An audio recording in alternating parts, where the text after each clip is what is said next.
Bonjour à tous et bienvenue à une nouvelle webconférence Japro. Aujourd'hui, nous allons parler pendant à peu près une demi-heure du métier de vendeur, agenceur ou concepteur-vendeur en cuisine, salle de bain et rangement. Et pour cela, nous avons le plaisir d'accueillir Karine Fagot. Bonjour Karine, d'ABCDR Cuisine. Et Stéphanie Dupré, donc de l'AFPIA Sud-Est. Bonjour à toutes les deux. Merci d'être avec nous pour nous éclairer sur ce métier. Donc on parlera de vendeur-concepteur, vendeur-agenceur dans la cuisine, salle de bain et rangement.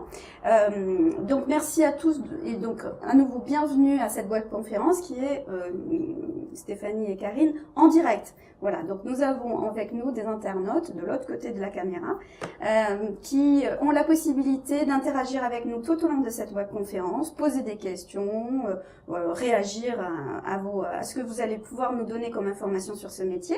Et pour cela, vous avez un espace de saisie sous cette vidéo pour envoyer vos questions tout au long de cette webconférence. On les attend avec grand plaisir et je les relayerai ensuite à nos invités. Donc merci à tous, merci à vous aussi également et de votre présence.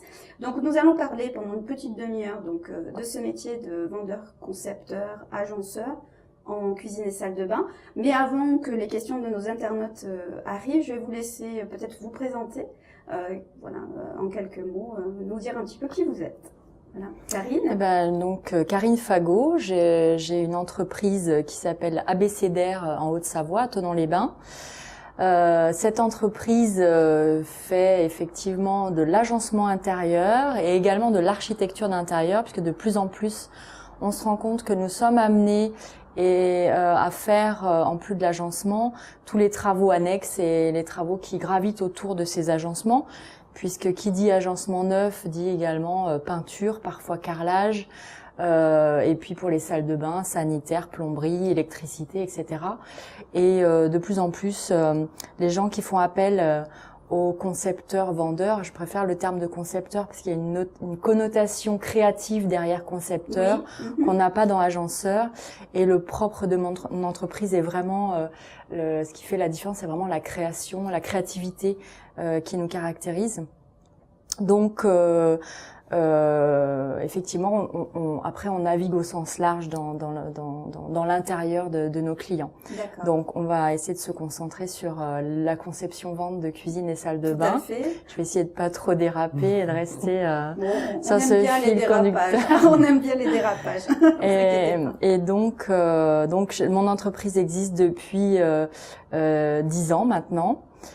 J'exerce le métier d'agenceur d'intérieur, cuisine essentiellement et salle de bain depuis une petite vingtaine d'années. Et il est vrai que j'ai pu évoluer dans la technique et aujourd'hui prétendre au comment dirais-je qualificatif d'architecte d'intérieur. D'accord. Voilà. D'accord. Donc vraiment, vous avez tous les aspects liés à la conception, ce que vous disiez tout à l'heure, dans le cadre de votre entreprise aujourd'hui. Tout à fait. Donc là, on est vraiment ABCDR, dans le détail. ABCDR, oui, voilà, tout à fait. D'accord. Merci beaucoup. Et vous, Stéphanie?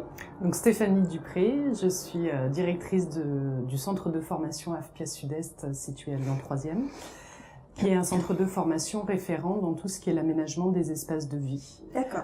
On a aussi bien des formations dispensées sous la modalité de contrat d'apprentissage, contrat de professionnalisation, et puis formation des salariés en poste pour le développement de leurs compétences en interne dans les entreprises. D'accord.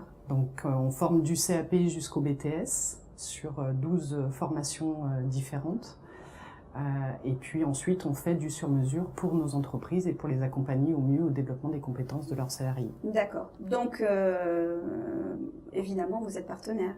Tout à fait. Voilà, j'allais dire évidemment. Voilà, très bien. Merci beaucoup pour ces précisions. Je pense que maintenant, on a cerné effectivement dans quelle sphère vous évoluez et dans quoi vous intervenez. Donc, merci beaucoup. Stéphanie, ce métier de vendeur, concepteur, agenceur, cuisine, salle de bain, est-ce que vous pouvez nous le définir en quelques mots, rapidement, en quoi il consiste? Quelles sont vraiment les tâches les plus emblématiques de ce métier-là? Ce qui est important surtout de souligner dans ce métier, c'est effectivement la double entrée qu'il a.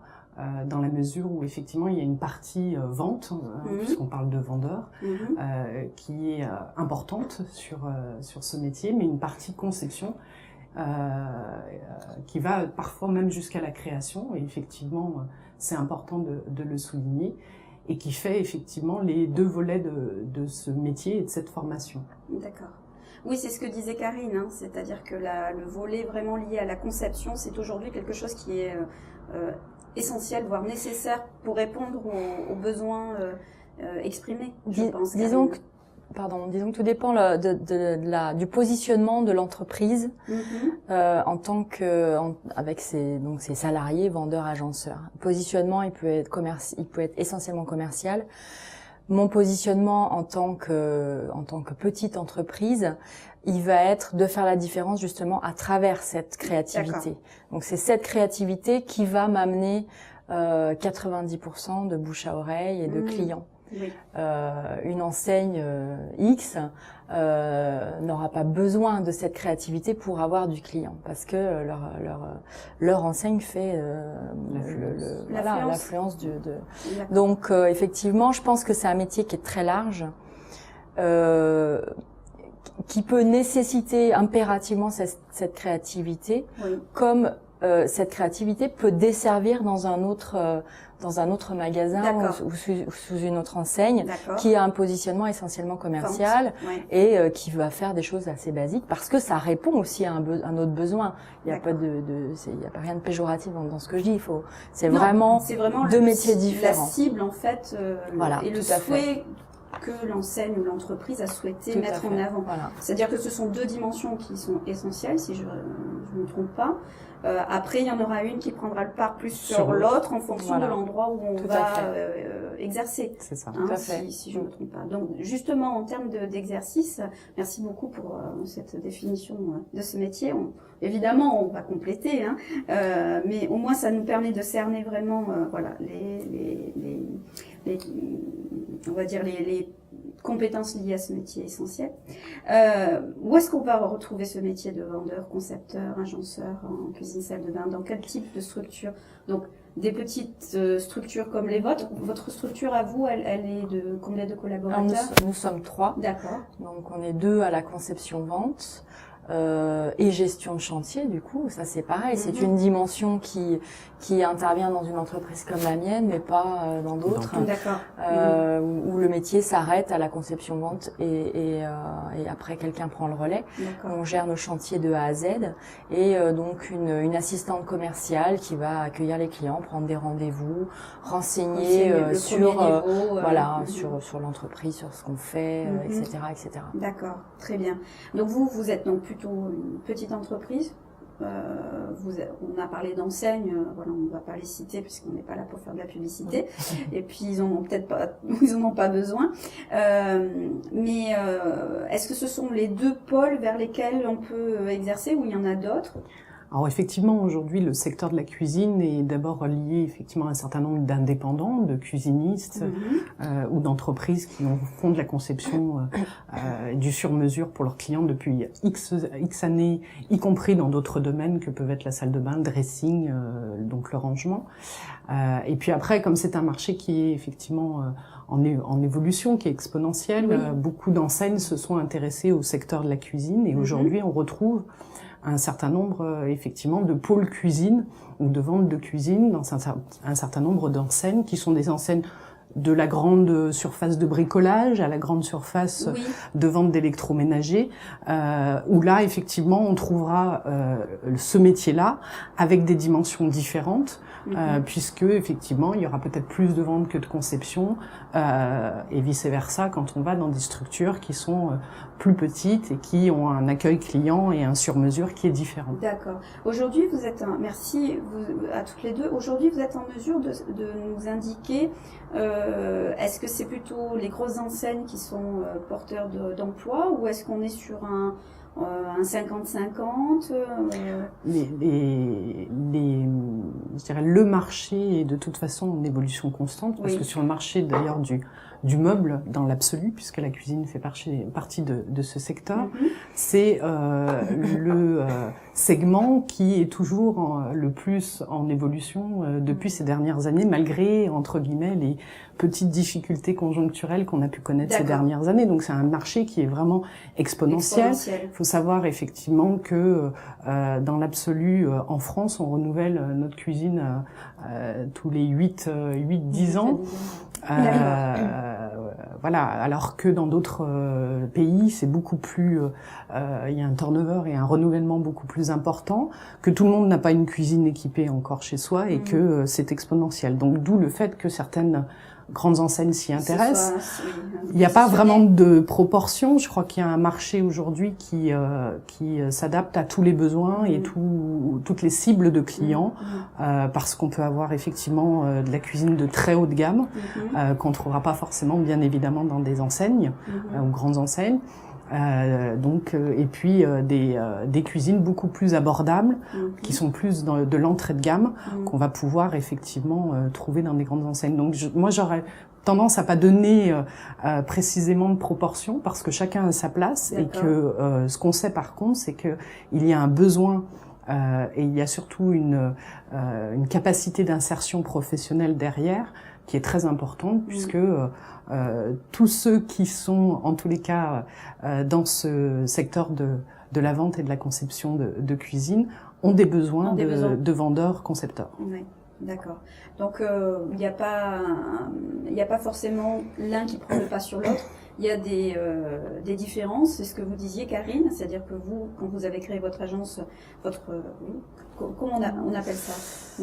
Oui, alors agence en tant qu'architecte d'intérieur, showroom en tant que concepteur-vendeur, effectivement. Voilà, donc plusieurs noms. Donc quand vous avez créé votre entreprise, vous avez pris le parti effectivement de faire d'axer sur la conception aussi pour vous démarquer. J'imagine aussi par rapport aux produits que vous proposez. Par rapport aux produits, effectivement, bon, je tends vers le moyen haut de gamme. Et dans la façon de présenter ce produit aussi, j'ai créé un showroom qui fait 350 mètres carrés, qui ne ressemble pas du tout à un magasin de cuisine ou de salle de bain. Vous entrez dans ce magasin, vous êtes comme chez vous, vous avez du meublant aussi, du canapé, table, chaise, la décoration. En fait. Vous avez donc plusieurs espaces, plusieurs pièces qui ont chacune leur univers. Dans chaque espace, j'ai essayé d'allier les couleurs, les odeurs aussi, et parfois même le son. J'intègre des choses comme ça, et on invite plus au rêve que dans un autre magasin où on aura une succession de cuisines qui n'ont pas d'âme en fait. Donc, oui, elles sont pas mises en situation. Oui, donc ça tandis que là, vous vous posez dans une pièce. On se projette plus facilement. Ouais, tout à fait. D'accord, très bien. Donc, aujourd'hui, on a une question de Liana. Bonjour Liana, qui revient sur ce que vous disiez, Karine, par rapport à la créativité.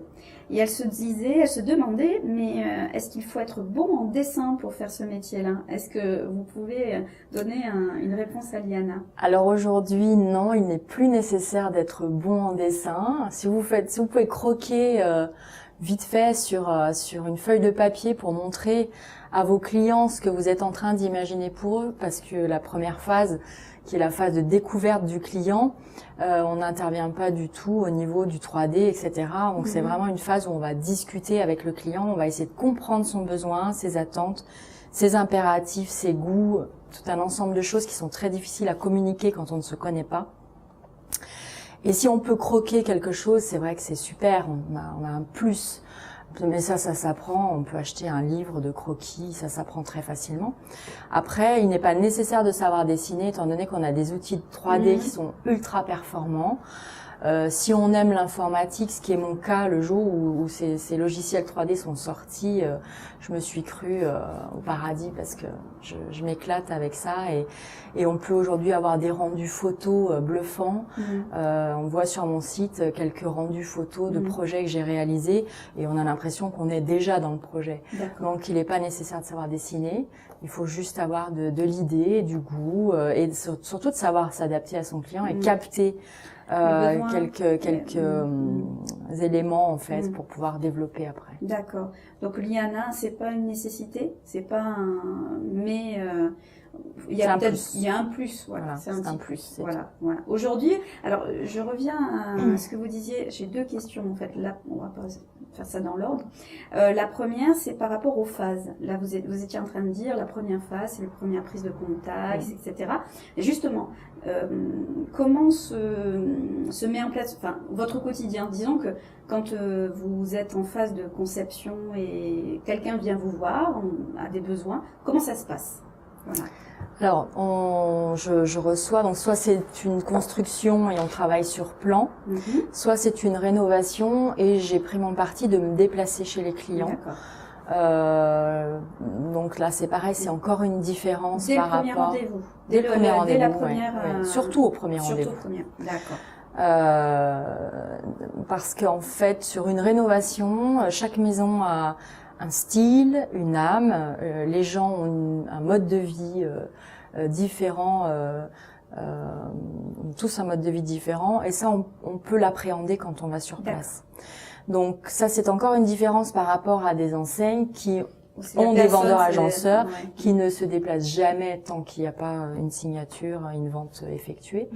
Moi, j'aime me déplacer. J'ai plaisir à le faire parce que je découvre vraiment les gens chez eux, dans leur univers, sur leur territoire. Donc, dans cette première approche, alors après, ça peut être sur plan, effectivement, quand c'est une construction. On va essayer, donc j'ai établi des fiches, des fiches avec des questionnements qui doivent être récurrents. Et à travers ces questionnements, on va développer. Donc, on va développer tout un tas de choses, des goûts, des attentes, des impératifs. Des fois, ça peut être juste un mot-clé. J'ai quelquefois des hommes célibataires, par exemple. Je pense à un client particulier qui est venu me voir en me disant un jour, écoutez, je veux une cuisine équipée, mais je sais pas ce qu'on fait dans une cuisine, je cuisine pas. Il dit, par contre, j'aime bien votre déco, j'aime beaucoup ce que vous faites. Proposez-moi quelque chose. J'aime ce qui est cubique. Voilà. C'est toutes les infos que j'ai eues de ce client pour créer sa cuisine. Alors des fois, on va avoir une liste complète de ce que les gens souhaitent, jusqu'à l'intérieur de chaque meuble. Il y en a qui me demandent le nombre de mètres cubes de rangement, etc. Donc on calcule ça ensemble. Et donc à travers ce mot-clé cube, j'ai créé une cuisine extraordinaire qui ne ressemble à aucune autre. Et ça, c'est aussi mon violon dingue, c'est de faire à chaque fois un projet unique. Et voilà, en fait, on peut s'évader aussi parfois. Parfois, on est un peu bridé, parfois, on peut s'évader. Et donc, après ce premier rendez-vous, vous allez utiliser des logiciels, des outils. Quels outils vous allez utiliser sur la deuxième phase si la personne est intéressée par ce que vous proposez, évidemment. C'est quoi la deuxième phase après ce rendez-vous? Alors, le deuxième rendez-vous, donc, le premier rendez-vous, on a établi une checklist, un cahier des charges, en fait. Deuxième rendez-vous, soit il existe effectivement, comme ce monsieur qui veut une cuisine cubique, des multitudes de possibilités, parce que une cuisine cubique avec on ne sait pas quoi parce qu'on cuisine pas, il peut y avoir 200 propositions possibles. Donc dans ce cas, je vais faire plusieurs plans. Donc là, effectivement, il faut savoir lire un plan, mais ça s'apprend très vite. Il faut savoir dessiner un plan à l'échelle, donc ça, on apprend très bien à l'AFPIA. C'est justement une question. Voilà. Et puis, on va travailler sur plusieurs propositions d'implantation sur papier. Soit on sait exactement ce qu'on veut faire dans cette pièce, on a déjà eu des propositions, on veut ce type de cuisine avec un îlot comme ça, etc. Et là, on va passer directement sur logiciel 3D. Et on va donc dessiner la cuisine en direct, non, pour le deuxième rendez-vous. Donc je travaille après toute seule pour les dessins, que ce soit les plans, les dessins 3D. Et donc on va faire ce 3D qui en même temps, grâce au logiciel performant que l'on a, va nous permettre de chiffrer la cuisine, meuble par meuble, poste par poste, etc. Donc au fur et à mesure que vous intégrez des éléments, ceux-ci vont se mettre dans le devis. Dans le devis. D'accord, très bien. bien. On aura le visuel, donc, le prix, la TVA qui va avec, l'éco-participation, la taxe, voilà. Tout ce qui sera intégré. Voilà, tout ce qui complète. Enfin, Ouais. D'accord, très bien. Donc au fur et à mesure, vous construisez en fait la cuisine. Et après, vous proposez ça au client. Vous avez plusieurs propositions à lui faire ou une seule? Alors, généralement, ça suffit. Ouais, en 3D, on essaie de faire, sauf en rares cas, généralement, lorsqu'on propose le projet en 3D, c'est qu'il est vraiment abouti. Oui. C'est beaucoup de travail, ce sont des heures de travail, on n'est pas sûr de faire l'affaire ensuite. On se doit d'être un maximum performant et de pas s'éparpiller non plus, parce que moi des 3D j'en ferai effectivement plein. Oui, c'est ce que vous disiez, vous aimez ça. Voilà. Donc... Mais bon, à un moment donné, il faut être faut pragmatique, il faut savoir se concentrer. Donc, dans le cas de figure où on sait exactement ce que l'on veut, on fait le 3D, on propose le projet, on explique au client si on a fait des modifications. Mais écoutez, là, cette partie-là, je vous l'ai mise un peu plus à gauche parce que vous avez un passage plus important et le sens de circulation de votre pièce. Oui, on n'y pense pas forcément parce qu'on n'a pas cette notion-là, je pense, par rapport au volume, par rapport au sens, etc. C'est votre rôle là d'éclairer, on va dire, au niveau de la conception, en disant oui, effectivement, vous voulez un îlot central, mais là concrètement, vous pouvez pas passer autour. Je pense que ça, c'est des choses qui je dirais que vous faites frustrer peut-être un peu parfois. Non, parce qu'ils découvrent au contraire, ils découvrent justement leur intérieur d'une autre façon, parce qu'ils ont plus juste seulement un plan. Et c'est vrai que pour le profane, c'est très difficile de réfléchir en 3D. C'est très compliqué. Oui, il faut avoir, c'est une question d'habitude, c'est une question de métier, etc. Donc dans ce cas de figure où on sait, on va faire le 3D. Dans le cas de figure où on aura travaillé sur plusieurs implantations papier, on va étudier ces implantations avec le client. Donc il y en a plusieurs, 3, 4, 5, autant qu'on veut. On va faire un mix de tout ça. On va choisir quelle partie on préfère pour ici, quelle partie on préfère pour là. Quelle implication pour chaque partie? Est-ce que là on favorise l'espace? Est-ce que là on favorise la circulation? Est-ce qu'ici on favorise le plan de travail? Vous voyez, chaque implantation a ses plus et ses moins. Et les budgets aussi. Est-ce qu'effectivement, donc ça c'est important, effectivement. Ouais. Oui, j'imagine. Et à partir de là, on va faire le 3D qu'on aura construit ensemble. On est vraiment sur la finalisation du projet, en fait, la 3D, si je comprends bien. Disons qu'effectivement, on est proche de l'aboutissement du projet, et ça permet aussi au client de concrétiser son idée et de se rendre compte visuellement de son souhait. Alors soit on est complètement à côté, des fois les gens disent oui non, j'avais pas imaginé ça comme ça, effectivement vous avez raison, ça va pas, ou parce que quelquefois quand les clients persistent dans une idée et que je persiste dans une autre, parce qu'on peut avoir des idées aussi divergentes, même si notre rôle est quand même de répondre aux besoins et aux attentes du client. Dans ce cas-là, je propose quand même mon idée. Et après, on développe et on débat sur les différences. Donc, soit effectivement, ils restent sur leur idée, soit ils adoptent la mienne. Mais en tout cas, ce 3D permet vraiment d'aboutir sur la finalité du projet. Et puis, de proposer son prix. Et voilà. Et après, il y a toute la mise en œuvre, j'imagine, de la cuisine avec la livraison. Alors après, oui, il y a la phase de prise de mesure. Ah oui, parce que là, oui. Alors d'abord les plans techniques, importants. Que ce soit une rénovation, une construction, on se doit d'établir des plans techniques. Ça veut dire donc les emplacements de prise de courant, l'électricité, la plomberie, et puis autres, ça peut être des positionnements de cloisons, des hauteurs, de murets ou des choses comme ça. Tous les aspects techniques du projet, tout ce qui permettra de réaliser ce projet. Ensuite, prise de mesure et vérification de ces implantations techniques. Ensuite, on entre en phase de commande. On va passer nos commandes chez chaque fabricant, chaque fournisseur qui intervient dans ce projet. Donc, il peut y avoir jusqu'à 5-6 fabricants par projet. Vous avez le fabricant de meubles, vous avez le fabricant d'électroménager ou le grossiste, le fabricant de sanitaire, le fabricant d'accessoires, le fabricant de chaises, par exemple, etc. De luminaires, c'est rare qu'on intègre des luminaires dans un projet de cuisine au préalable. Ça se fait généralement après. Ce sont des choix qui sont après.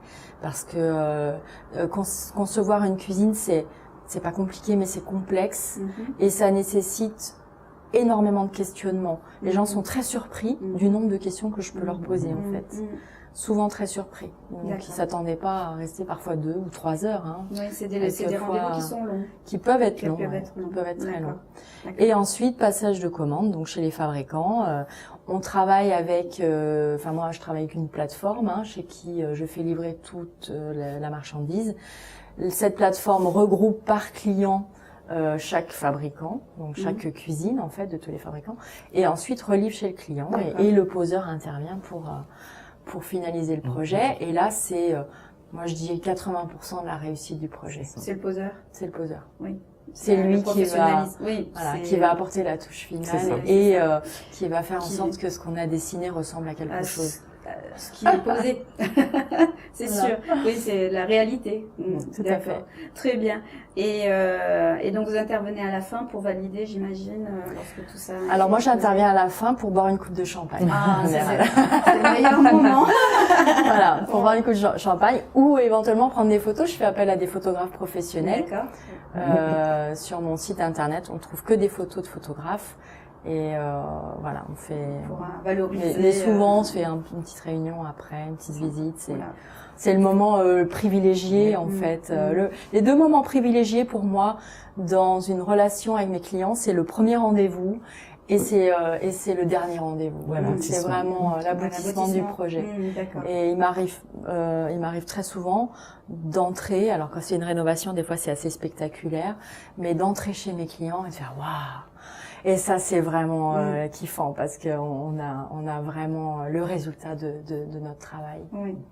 C'est pourquoi vous le faites. C'est pourquoi on se lève tous les matins. C'est ça. Exactement. Bon, merci beaucoup. Donc, on en sait un peu plus, effectivement, de toutes ces étapes qui sont quand même assez prenantes en termes de temps et de travail, mais aussi en termes d'outils, j'imagine. Donc là, je me retourne vers vous, Stéphanie. Par rapport à la formation, j'imagine que tout ça s'apprend et pas du jour au lendemain. J'imagine que on a besoin d'une formation. C'est là où votre centre de formation entre dans la danse, j'allais dire. Et justement, on est venu quelques jours voir un petit peu comment ça se passait à l'AFPIA Sud-Est. Merci beaucoup pour votre accueil. Je vous propose, avant qu'on aborde les métiers, enfin les formations liées à ce métier, qu'on regarde les quelques images qu'on a tournées. Voilà. On se retrouve tout à l'heure. Qu'est-ce qui vous plairait en termes de coloris et de plan de travail du coup? Nous étions partis sur du blanc un peu brillant. D'accord. Des choses comme ceci par exemple?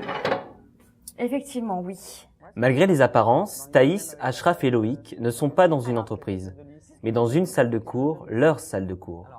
Car comme 12 autres de leurs camarades, ils suivent une formation en alternance préparant au métier de concepteur-vendeur, de cuisine ou salle de bain au sein de l'AFPIA Sud-Est, qui depuis cette rentrée a installé un showroom pédagogique.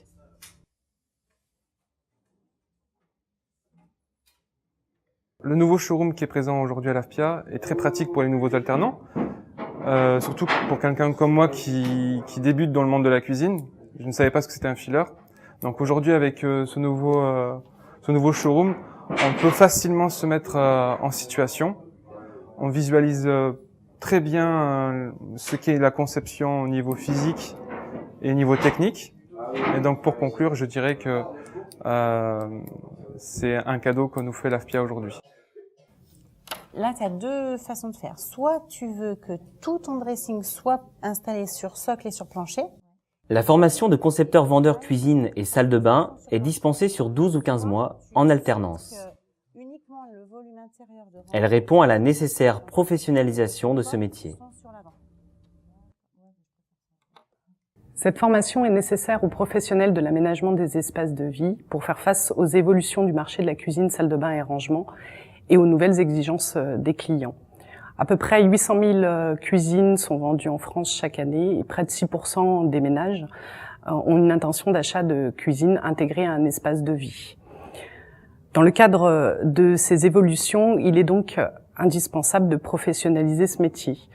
L'AFPIA Sud-Est fait évoluer les contenus de ses formations et notamment de son titre vendeur-agenceur cuisine et salle de bain et rangement pour répondre effectivement aux évolutions de la réglementation, des cahiers tendances, des modes de vie ou encore de l'innovation. Et nos formateurs sont en veille permanente sur ces thématiques pour être au plus près de la réalité du marché de la cuisine, salle de bain et rangement. La formation est complète et aborde la partie fabrication et installation des cuisines ou salles de bain. Ces éléments sont essentiels dans les missions de conseil, de conception et de vente des étudiants. Ainsi, ils peuvent appréhender les exigences des métiers connexes aux leurs. Alors j'ai choisi cette formation car mon père est cuisiniste et en avril il m'a invité au SADEC, donc le salon de la cuisine à Eurexpo à Bron, et où j'ai rencontré des responsables de formation de l'AFPIA. Donc j'ai échangé avec ces responsables et j'ai vu que la formation concordait avec mes études qui étaient donc en architecture et en commerce, puisque cette formation allie la vente et l'aménagement intérieur. De plus, je dirais que le métier de concepteur-vendeur cuisine et salle de bain est un métier qui a encore beaucoup d'évolution devant lui et donc est un métier d'avenir. Formés et préparés, les étudiants pourront ainsi mieux répondre aux exigences de leur métier dans un secteur en expansion. Tes lignes de code, tu devrais légèrement plus te les écarter. Nous voilà de retour avec ces quelques images tournées à l'AFPIA Sud-Est. Donc merci encore Stéphanie. Donc je pense que là on a bien compris que avec ces images et puis avec les propos que Karine aussi nous a tenus, c'est que ce métier il est nécessaire d'être professionnalisé. C'est-à-dire que les formations sont essentielles pour être un professionnel performant, je crois. C'est ça. C'est ça, donc effectivement, c'est pas un métier qu'on peut improviser sous prétexte qu'à un moment donné, on a fait un petit peu de vente ou qu'on a griffonné un petit peu. Donc il y a une vraie professionnalisation, il y a des vraies compétences attendues à la sortie pour intégrer les entreprises quelles qu'elles soient. Et c'est pour ça qu'à l'AFPIA Sud-Est, nous avons une formation très spécifique qui est un titre certifié reconnu au RNCP, qu'on appelait le vendeur, agenceur, cuisine, salle de bain et rangement, et qu'on dispense à l'AFPIA Sud-Est depuis maintenant pratiquement 25 ans. Oui, donc il y a quand même effectivement un certain nombre d'années qu'il est effectué. Alors pas sous le même format, je rassure. On l'adapte par rapport au logiciel notamment, et on l'adapte bien évidemment aux produits aussi, aux innovations qu'il peut y avoir. Oui.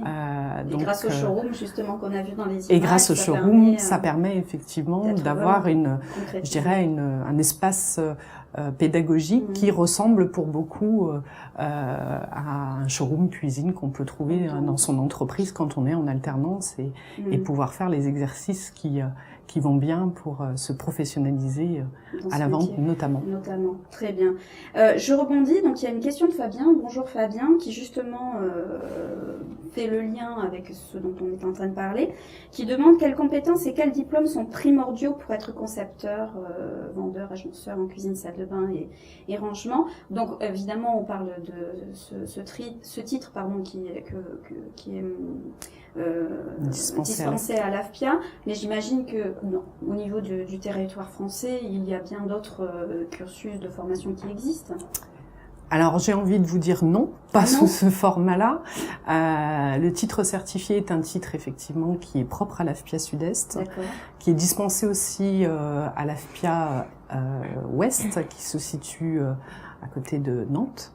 Mais on est 2 établissements en France à dispenser ce titre certifié, qui a la particularité de former sur la partie cuisine, salle de bain et rangement.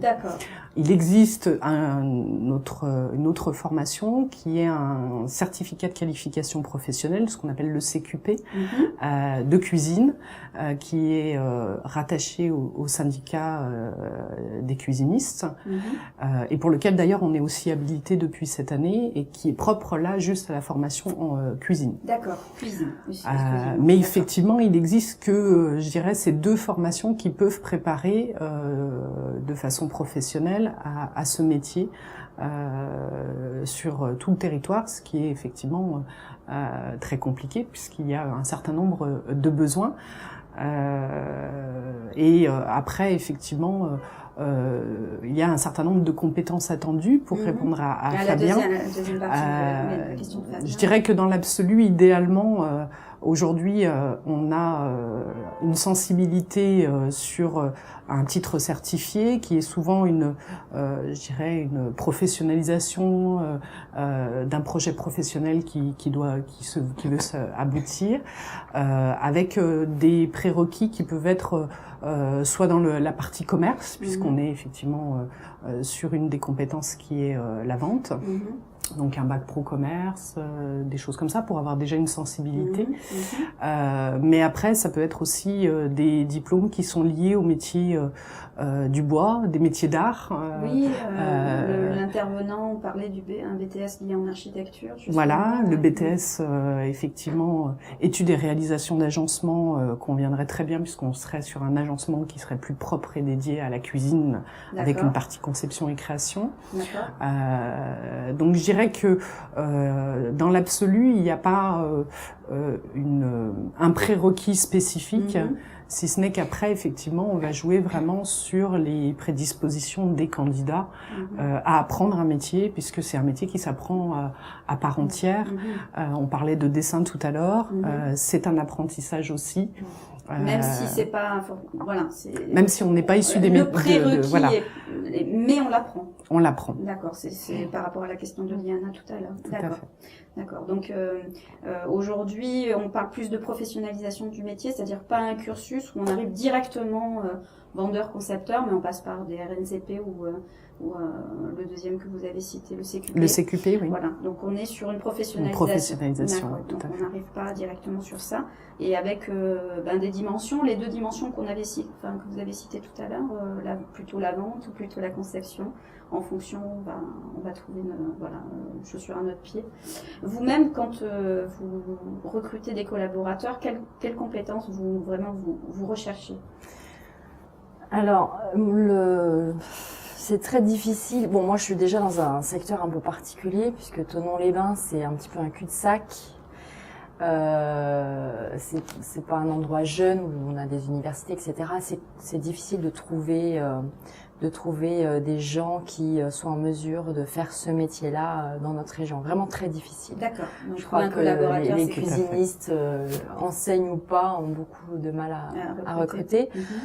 Pour moi, les critères essentiels, donc moi, personnellement, j'ai un cursus un petit peu particulier. J'ai un CAP BEP vente et un bac professionnel commerce. D'accord. Donc plutôt dimension vente au départ. D'accord. Donc je n'ai pas d'autres diplômes, donc j'ai pas ce qui ne m'empêche pas d'envisager une licence d'architecte d'intérieur en VAE l'année prochaine. Donc c'est en projet et en cours, donc on peut évoluer. De toute façon évoluer, et j'ai énormément évolué en 20 ans. Je n'ai malheureusement pas bénéficié d'une formation comme l'AFPIA. Je ne sais pas s'il y a 20 ans ça existait déjà d'ailleurs, l'AFPIA. Il y a 25 ans, oui. Ah ouais, voilà. Donc, mais après, faut le connaître. C'est vrai que s'il y a 2 centres en France, c'est compliqué de savoir que ça existe. Je suis un petit peu entrée dans ce métier-là comme un cheveu sur la soupe.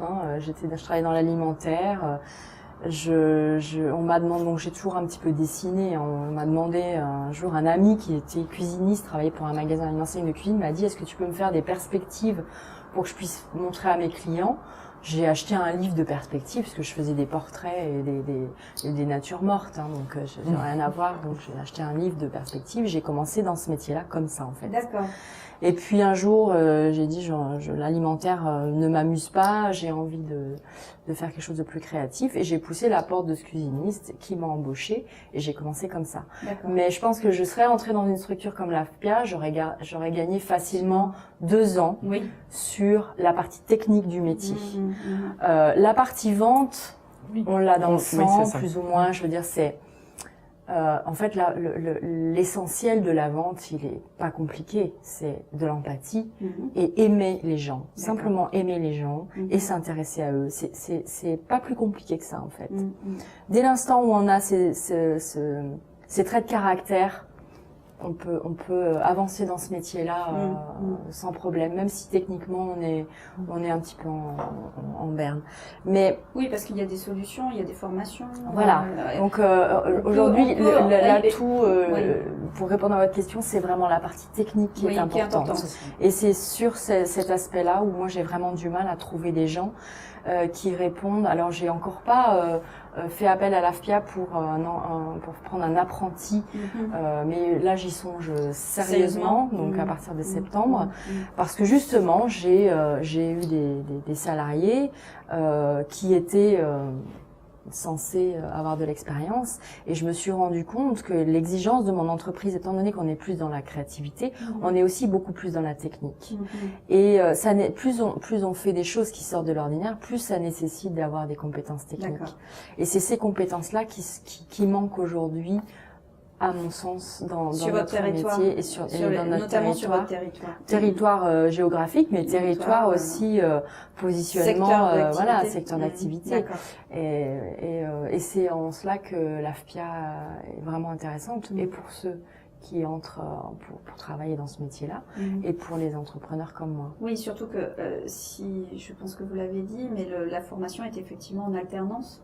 Oui, tout à fait. On est forcément en entreprise et au centre de formation. Et c'est tout l'intérêt effectivement de l'alternance, c'est aussi de pouvoir, poursuivre sa formation, puisque je dis souvent que le centre de formation n'est pas le seul lieu de formation. L'entreprise est aussi un lieu de formation et a son rôle à jouer. Et nous, on est là pour effectivement donner les bases des techniques qu'on n'a pas le temps de voir quand on est effectivement salarié, apprenti ou en contrat d'alternance tout de suite en entreprise, de les intégrer effectivement au fil de l'eau et de les appliquer en entreprise avec la politique de l'entreprise, avec le positionnement de l'entreprise, puisque ça c'est aussi important que, bien évidemment, la personne qui est en alternance, en fonction de l'entreprise dans laquelle elle est, elle va aussi apprendre à se positionner par rapport à la politique même de son entreprise et des produits et de ses clients, etc.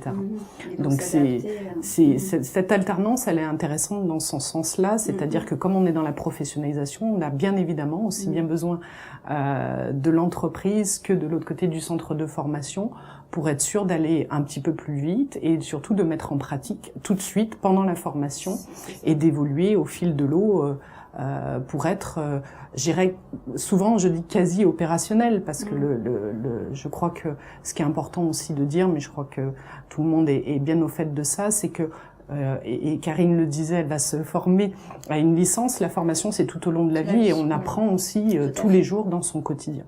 C'est ça, c'est ce que je retiens moi sur ce volet formation, c'est effectivement qu'il faut avoir quand même une âme de vendeur, une âme de conception aussi, si on veut travailler dans des structures un petit peu plus petites. De créativité, il y a des clés en fait. Dans la créativité, il y a des clés. Mais on peut évoluer, si on a plus d'un côté et moins de l'autre, on peut évoluer et équilibrer ces deux compétences.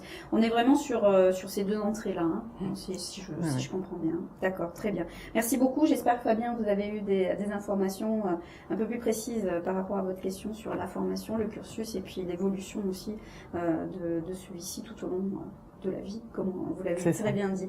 Très bien, merci beaucoup.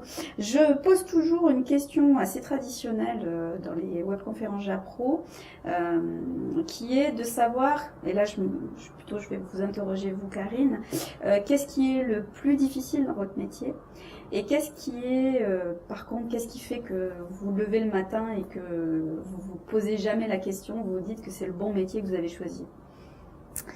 Le plus difficile dans mon métier, c'est le deuxième aspect justement, c'est l'aspect suivi de chantier. Gérer une équipe d'artisans. Là, on a démarré un chantier cette semaine. J'ai 8 artisans sur le chantier.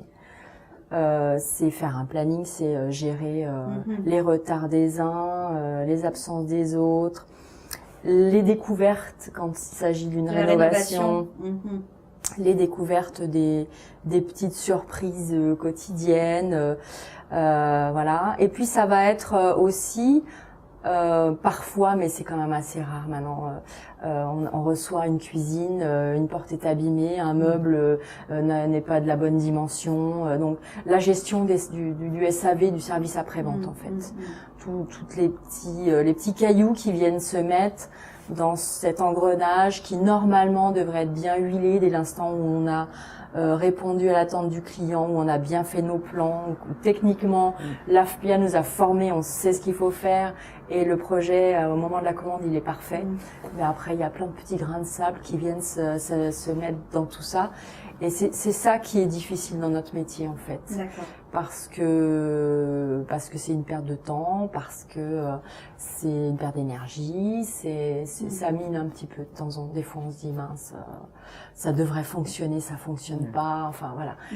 Et ce qui me fait lever tous les matins, c'est cette passion que j'ai pour ce métier en fait, tout simplement. J'aime ce que je fais parce que j'aime créer, j'aime ma créativité. Si je ne l'utilise pas dans mon travail, c'est ce qui était le cas auparavant, je suis malheureuse. Oui. Après, c'est pas pour ça que ce métier s'adresse principalement à des gens créatifs. Selon, on l'a dit tout à l'heure, l'endroit où on travaille et le positionnement de l'entreprise où on travaille, ça peut simplement être quelqu'un passionné par la vente. C'est ce qu'on disait. Voilà, c'est deux aspects différents. Et moi, les deux me passionnent en fait. Voilà. Donc j'ai cette chance. Donc c'était le métier fait pour vous. Tout à fait. C'est ça. Ah mais complètement. C'est ça. Complètement. Je me verrais pas faire autre chose. Ouais. Bon. Bah, écoutez, merci beaucoup. Je pense qu'on sait beaucoup plus de choses sur ce métier-là et grâce justement à cette passion que vous avez pu transmettre tout au long de cette interview. Je vais terminer sur une question qui nous a été posée par Gontran, qui demande si vous avez eu des demandes, et on terminera sur celle-ci, si vous avez eu des demandes farfelues de la part de clients. Alors, j'appellerais pas ça des demandes farfelues parce que qui dit demande farfelue dit automatiquement nécessité de créer quelque chose de différent. Donc ça me plaît plutôt. Mais des demandes qui techniquement n'étaient pas réalisables et après, quand les gens ont une idée, c'est difficile pour eux de basculer sur autre chose. Donc, faut arriver à trouver la charnière qui leur permette de passer à autre chose sans être déçu. C'est compliqué. Et ça, c'est très compliqué. De pas décevoir le client à ce moment-là, c'est très compliqué. J'ai eu un cas de figure très concret d'un client qui voulait un îlot, un très très gros îlot central sur deux petits rondins d'inox. Juste posé sur ces deux petits rondins d'inox. Je lui dis que techniquement, ça allait être très compliqué, qu'on allait effectivement pouvoir consolider certaines choses, etc., mais qu'à la longue, son îlot, il allait automatiquement prendre du jeu et que ça risquait de cintrer, etc., etc. J'ai perdu cette affaire parce que j'ai pas voulu répondre à sa demande, parce que pour moi, techniquement, c'était pas réalisable.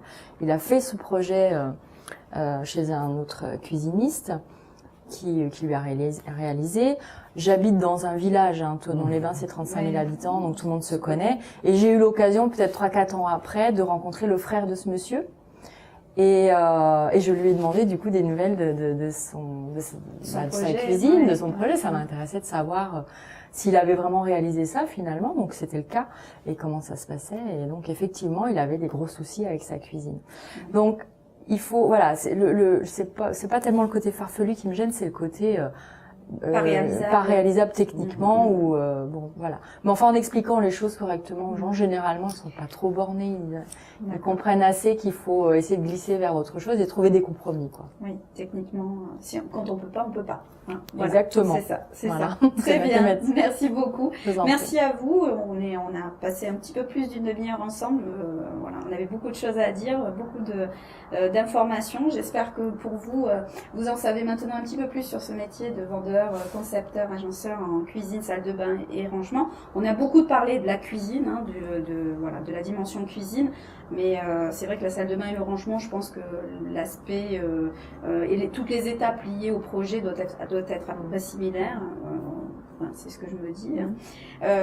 Mais en tout cas, voilà, ça nécessite, que ce soit pour le rangement, la salle de bain ou la cuisine, les mêmes compétences, le même savoir-faire, et après les mêmes entrées au niveau des dimensions professionnelles, on va dire, si je ne me trompe pas.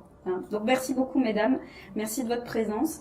Si vous avez encore des questions à poser à Karine et à Stéphanie par rapport à ce métier, n'hésitez pas à nous les transmettre. Comme d'habitude, on les relaiera aux professionnels. Pour cela, vous avez une adresse email que vous avez en dessous de cet écran. N'hésitez pas à nous les transmettre. Moi, je vous remercie encore énormément. Merci Stéphanie de votre présence aujourd'hui, puis aussi de nous avoir accueillis à l'AFPIA. Merci à vous. Pour les images. C'était un plaisir. Voilà, merci à tous les participants à ce reportage. Et puis merci à vous aussi, Karine, de nous avoir fait partager tout l'amour et toute la passion que vous avez pour votre métier. Et je crois d'ailleurs que vous aimez votre métier, mais on aime aussi beaucoup ce que vous faites parce qu'il me semble que vous avez été distingué lors des Talents 2017 du magazine Cuisine et Salle de Bain. Ouais. Donc voilà, bravo. Une bonne consécration, c'est voilà. quelque chose donc, qui m'a beaucoup touchée. Je vois qu'il y a effectivement des récompenses. Donc vous aimez et on vous aime. Donc voilà. Ça fait plaisir. Voilà. C'est réciproque. Voilà, donc bravo à vous. Merci à vous. À vous. Merci à vous aussi d'avoir suivi cette webconférence. Et puis on vous souhaite une très belle année 2018 puisque nous sommes mi-janvier et encore temps. Donc très belle année 2018 et à très bientôt. Au revoir.